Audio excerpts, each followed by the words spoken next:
নমস্কার বন্ধুরা, আজকে একটা নতুন ভিডিও নিয়ে এসেছি। অফকোর্স আর্জেন্টিনার উপর, বিশেষ করে লিওনেল মেসির উপর। আমরা সবাই লাস্ট ম্যাচের পর দেখেছি লিওনেল মেসির চোখে জল, স্কালোনির চোখে জল। এবং পরে প্রেস কনফারেন্সে জানা গেছে যে কেন লিও কাঁদছিল।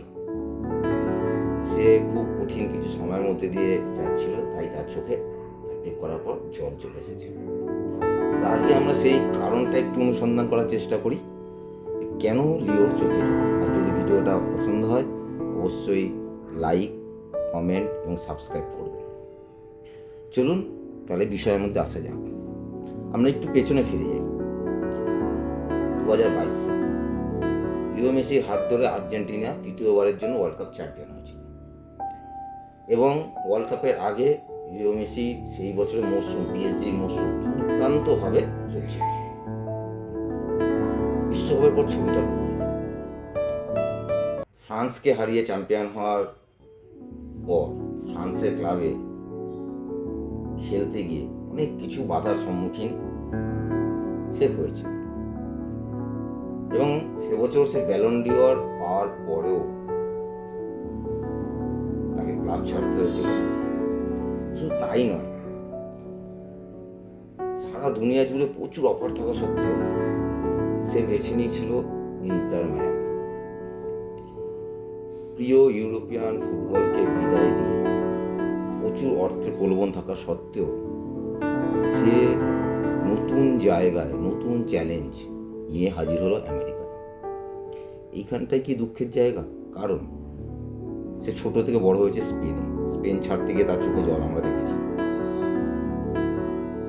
এবং খুবই অনেস্ট, সে যখন আমেরিকায় খেলতে আসছে তখনও অবধি সে প্রবলভাবে ইউরোপিয়ান ফুটবলে খেলার যোগ্য ছিল, কিন্তু সে বেছে নিয়েছিল আমেরিকাকে। তাহলে কারণটা কি হতে পারে? আমার ধারণা কারণটা হচ্ছে তখনই সে পাখির চোখ করে নিয়েছিল 2026 world cup, back to back champion হওয়ার স্বাদ পাওয়া।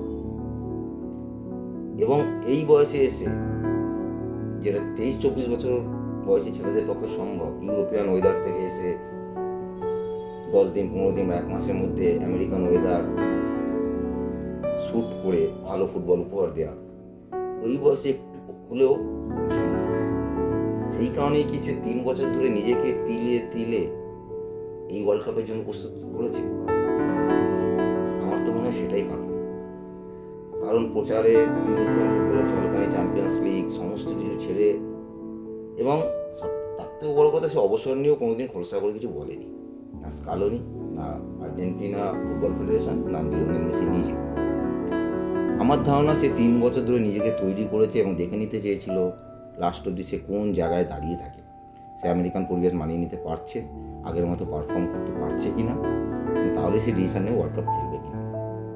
এবং এই বয়সে এসে সব কিছু পাওয়ার পরেও এত ত্যাগ, শুধু ট্রফিটা আরেকবার ছুঁয়ে দেখার জন্য, সেই ত্যাগের কথা মাথায় রেখে এবং প্রথম ম্যাচেই এই 3 বছরের আত্মত্যাগ, সেটার রেজাল্ট হয়ে যখন বেরিয়ে এসেছে, সেই কারণেই কি সে চোখের জল ধরে রাখতে পারেনি? এই কারণটা আমার কাছে খুব যুক্তিসঙ্গত।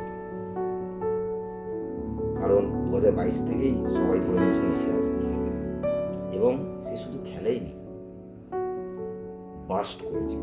হ্যাঁ, আগের মতো স্পিড, অ্যাক্সেলারেশন তার নেই, কিন্তু সেই জায়গাটা কিভাবে মেকআপ করতে হয় লিও মেসির থেকে ভালো কে জানে। এবং সে তার ব্রেন, তার স্কিল যে এখনো এতটুকু কমেনি, তাতে এতটুকু মরচে ধরেনি, প্রথম ম্যাচে তার ঝলক আমরা পেয়ে গেছি। তো বন্ধুরা, যদি আমার মতামতের সঙ্গে একমত হন অবশ্যই আমার চ্যানেলটি সাবস্ক্রাইব করবেন, এবং এই ধরনের আরও ভিডিও নিয়ে আসবো ওয়ার্ল্ড কাপ সংক্রান্ত। লাইক, কমেন্ট আপনাদের থেকে খুব প্রয়োজন, যাতে আগামী দিনে ভিডিও আরও ভালো হয়। তো বন্ধুরা, এখন আসি।